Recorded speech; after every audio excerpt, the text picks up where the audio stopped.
Good morning everyone. তো welcome back to my channel moms natural blogs. কেমন আছো সবাই? আশা করছি সবাই ভালো আছো, আমিও বেশ ভালোই আছি। তো আজকে সকাল সকাল মানে চা করে একদম বসিয়ে দিলাম হচ্ছে আলু সেদ্ধ। এটা হচ্ছে আলুর দম হবে। তো কালকে রাতে মা আলুগুলো কুটে রেখেছিল, বড় বড় করে আলু কেটেছে, আলুর দম হবে আজকে। বুঝতেই পারছো জামাই ষষ্ঠীর ব্যাপার, তো বাড়িতে ভালো মন্দ রান্না সব বাড়িতেই হয়, যে যেমন পারে আর কি, তার তার সাধ্য মতন জামাইয়ের মতন মেয়ের মতন সব জোগাড়জাত করে রান্না করে। তো সেই হিসেবেই আমাদের বাড়িতেও শুরু হয়েছে। আর সত্যি কথা বলতে জামাই ষষ্ঠীর রান্না এখানে আমি কোনোদিনও করিনি, তার কারণ প্রতি বছরই তো চলে যাই। এই সকালবেলাটাই শুধুমাত্র একটুখানি আলু করি, সবাই ওই ধরো খাবে, মুড়ি খাবে, আর আমিও তো একটু খেয়েই বেরোবো, কারণ কখন বেরোবো এখন ঠিক নেই, দেরি হয়ে যাবে, খিদে পেয়ে যাবে। আর আমার ওই খিদে পেলে আমি একদমই না খেয়ে থাকতে পারি না, আমি বারবারই তোমাদের বলি কথাটা। তো চলো আজকে একটু নিরামিষই করব, পেঁয়াজ টিয়াজ দেবো না, ওই আদা রসুন আর একটুখানি জিরে বাটা দেবো। আর আমাদের এখানে আবার কী হয় বলো তো, রসুনটাকে না নিরামিষে দেয়, কিন্তু আমার মায়েদের ওখানে আবার রসুনটা নিরামিষে দেয় না, মানে রসুনটাকে আমিষ ভাবে। এখানে কিন্তু রসুনটাকে আমিষ ভাবে না, তো তার জন্য আমারও এটাই অভ্যাস হয়ে গেছে। তো নিরামিষ তরকারি হলে আমিও রসুন দিয়েই দিই। কিন্তু আবার এমনি সময় মাঝে মাঝে যখন ইচ্ছা করে শুধুমাত্র আদা বাটা আর জিরে বাটা দিয়ে আলুর দমটা দেখবে ভালোই লাগে খেতে। আর আমার মা করে নিরামিষ আলুর দম, তো দারুণ সেটা। তো চলো, আমার মায়ের রান্নার তারিফ আমি অনেকবারই করেছি তোমাদের কাছে। আর চলো বান্নাটা বেটে নিই। আর ওদিকে হচ্ছে বাবু তো উঠে পড়েইছে।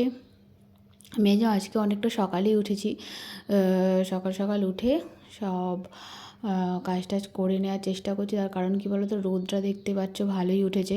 বেশি রোদ হয়ে গেলে না তারপরে আবার বেরোলে রাস্তায় তো কষ্ট হবে।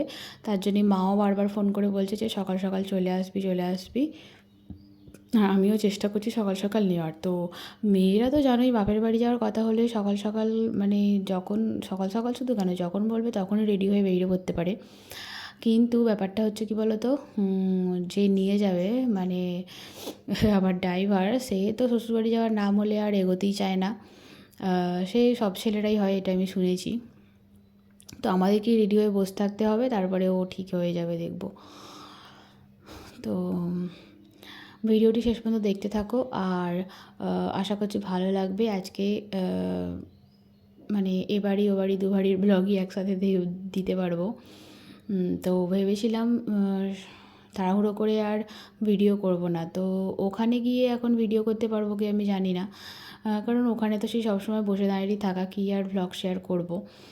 তার জন্যই ভাবলাম না, আজকের দিনটা থেকে শুরু করি, কালকে এখন কি হবে দেখা যাবে। তো চলো, আমার বাটাবাটি কমপ্লিট হয়ে গেছে, এবার হচ্ছে আলুর দমটা করে নিই। তো এই দেখো, তেলেতে হচ্ছে গোটা গরম মশলার ফোড়ন দিলাম। আর আজকে না তেলটার টমেটোগুলো দিয়ে দেখছি অনেকটাই তেল হয়ে গেছে, বুঝতে পারিনি। আর আলুটা আজকে অনেকটা বলে আমি একটু তেলটা বেশি করেই দিলাম। তো তেলটা আজকে একটু বেশি হয়ে গেছে। তো চলো, ভালোই লাগবে তেল বেশি দিয়ে রান্না করে খেতে ভালো লাগে, কিন্তু তেলটা ততটা খাওয়া উচিত নয় বলো। তার জন্যই আমি চেষ্টা করি তেলটা কম দেওয়ার, কিন্তু আমার হয় না, আমি তেলটা বেশিই দিয়ে ফেলি, আমার তেল হাতটা একটু বেশি। তো যাই হোক, এদিকে দেখো আলুর দমের কালারটা মোটামুটি ভালোই এসেছে, আলুর দমটা হয়ে গেছে। এবার একটুখানি উপরে শুধু ধনেপাতা ছাড়িয়ে ঢাকা দিয়ে রেখে দেবো।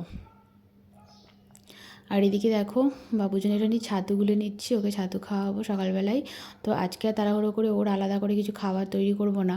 তো এখন বাজে প্রায় হচ্ছে 8:30 মতন, আর ওকে ছাতুটা গুলে খাইয়ে দিই। তো যদি একটু পরে সেরকম কিছু দেরি হয় বেরোতে, তো একটা কলা ফলা কিছু একটা খাইয়ে দেবো। তো চলো খাইয়ে দিই। এই দেখো, এটা হচ্ছে জামাই, জামাই ষষ্ঠী খেতে যাচ্ছে। হারটা কি করে দিতে হয় আমি জানি না। আংটিটা দেখিয়ে দাও তো, ওর খুব মজা, জানো তো, হার আংটি পড়েছে। দেখো, আর এই দেখো আমিও রেডি হয়ে গেছি, ওর বাবা রেডি হয়ে নিয়ে চলে গেছে। তো চলো তাড়াতাড়ি এবার বেরোনো যাক। এটা হালকা ফুলকা শাড়ি পরেছি, কেমন লাগছে বলো। চলো টাটা, এবার ওখানে গিয়ে দেখা হচ্ছে। তো দেখো আমরা চলে এসেছি এখানে। আর বাবু কী বলো তো, ক্যামেরা দেখলে এত পরিমাণে শান্তশিষ্ট হয়ে যায় যেন মনে হয় কিচ্ছু জানে না। আর এমনিও একটু শান্ত টাইপের, তো ক্যামেরা দেখলে আরোই শান্ত হয়ে যায়। তো দেখতে পাচ্ছ ঘড়িতে বাজে হচ্ছে প্রায় 11:15, আমরা চলে এসেছি এখানে। তো এখানে আসার পরে মা কিছুক্ষণ পরে খাওয়া দাওয়া করার জন্য সব কিছু আনলো। আর এসব তো কেউই কিছু খাবে না, বাবু হয়তো একটু দইটা খাবে। আর চিড়ে ফিরে তো জামাইয়ের জন্য, মানে এটা হচ্ছে এখন জামাই ষষ্ঠী, দেখবে বাচ্চা টাচ্চা হয়ে যাওয়ার পরে ওদেরই বেশি মজা হয়। তো ওই দেখো আসল জামাই ওদিকে বসে আছে, আর এখানে উনি হচ্ছে সব কিছু খাওয়া শুরু করে দিয়েছে। তো আসল জামাইটা তো কিছু খাবেই না, ও শুধু ওই ধরো একটুখানি ঘুগনি খাবে। আর ওই ঘুগনিটা খেলেই হয়ে যাবে, ও কিছু খেয়ে সব খায়ই না, মিষ্টি জাতীয় জিনিস খুব একটা পছন্দ করে না। তো দেখো দুপুরবেলা মা ভাত বেড়ে ফেলেছে বাবুর জন্য। আর এদিকে হচ্ছে মাংস। তো আজকে মাংস শুধু গন্ধই শুকতে হবে, যেহেতু ষষ্ঠীর উপোস। আমার না ষষ্ঠীর দিন বিশাল রাগ ধরে, জানো তো। তো যাই হোক, উপোস তো করতেই হবে। আর এদিকে হচ্ছে বাবুর স্যুপ, বাবুর স্যুপও হয়ে গেছে। তো বাবু তো স্যুপ দিয়ে ভাতটা খাবে। আর আজকে সারা বাড়িতে শুধু মাংসর গন্ধ বেরোচ্ছে, কিন্তু মাংস খেতে তো পাচ্ছি না, কি আর করা যাবে। তো চলো দেখি।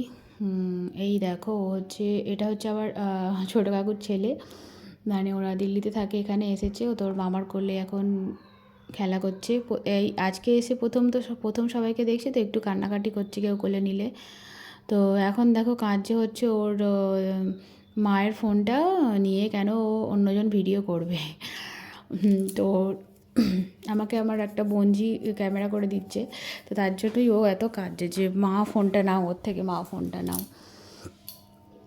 তো চলো ওকে খাইয়ে দিই।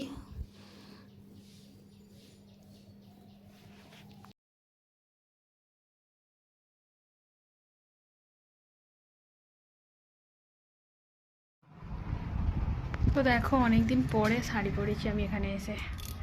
শাড়ি তো এমনিতেই বাড়িতেই পরি না, আবার এখানে এসে তো মোটি শাড়ি পরার কোনো কথাই হয় না। তো আজকে যেহেতু ষষ্ঠীর ব্যাপার, তো পরেছি, কিন্তু মনে হচ্ছে কখন খুলবো। বাবুর বাবার সাথে একটু নদীকে ঘুরতে গেছে, আমি একটু বিকেলের দিকে বাইরে বেরোলাম, হাওয়া দিচ্ছে ভালো।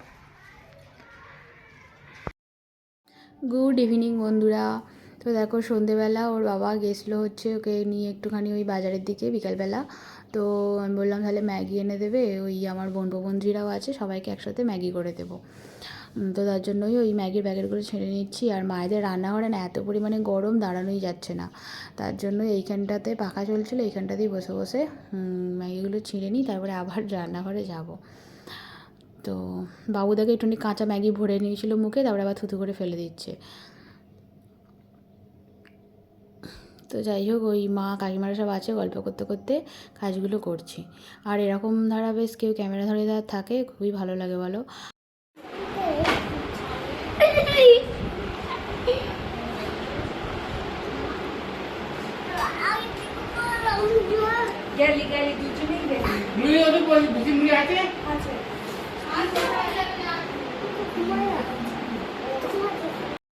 এদিকে দেখো আমার ম্যাগি হয়েও গেছে। আর বাবু কি বলো তো, ওই আমার দিদির ছেলেটার সাথে খালি মারপিট করছে। তার কারণ কি বলো তো, ওকে ও চাপটে চাপটে ধরছে, তো ওর একটু ঠিক ভালো লাগছে না, তার জন্য খালি ওকে মারতে যাচ্ছে। তো চলো আমি ম্যাগিটা সবাইকে দিয়ে দিই। আর আমি ধরো এখানে আসলে বা ওই দিদির ছেলেমেয়েরা আসলে বোনঝি, আমাকে আমার বোনঝি খালি বলবে যে মানি আমি তোমার ক্যামেরা ধরে দেবো, মানি ক্যামেরা ধরে দেবো, এরকম বলবে। তো দেখি ক্যামেরাটা ভালোই ধরতে পারে, এখনকার ছেলেমেয়েদের কিছু শেখাতে হয় না বলো, ছোটো হোক আর বড়োই হোক। তো চলো ওরা খেয়ে নিক। আর দেখো এবার কারেন্টটাও চলে গেল, ঝড় উঠেছে, মানে হালকা হালকা ঝড়টা উঠছে, তো কারেন্টটাও চলে গেল। মা এখানে বাতি জ্বেলে দিয়েছে। তো চলো ওদেরকে দিয়ে দিই, ওরা খেয়ে নিক। তারপরে এবার অন্ধকারে কী করে খাবে জানি না, এই ফোনের ফ্ল্যাশটা জ্বলছে, সেটা নিয়ে খাচ্ছে। হচ্ছে না হচ্ছে না, দাবাই দিচ্ছি, দাও না, তুমি করে দেবে, করে বলেছো এটা দাও, দাও দাও দাও দাও দাও দাও। দেখো সন্ধ্যেবেলা তো কারেন্ট ছিল না, অনেকক্ষণ পরে কারেন্ট এলো। ওরা এখন খেলা করছে আর ওই ধরো তিনজনে মিলেই খেলছে। আর বাবুও বেশ ওদের সাথে এখন ভালোই খেলছে, কিন্তু ও খেলবে ঠিক আছে, কিন্তু ওকে কেউ ধরলে বা কোলে নিলে হবে না।